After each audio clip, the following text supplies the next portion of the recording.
Hook. Alam mo ba na ang mga pari noong panahon ng Espanyol ay gumagamit ng mga taktika na ginagamit pa rin ngayon sa Facebook at TikTok? Main content.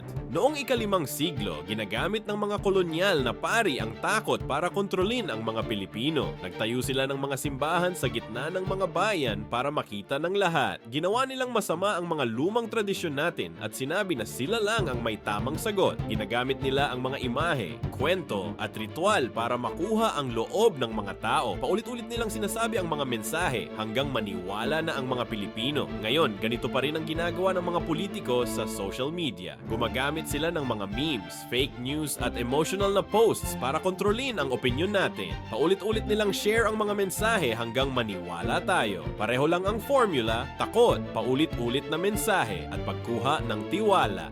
Lesson. Sa pag-unawa sa aming kasaysayan, natututo tayong mag-isip ng kritikal sa mga nakikita natin online, pati today's engagement. Ano sa tingin mo ang pinakamahirap na fake news na nakita mo online?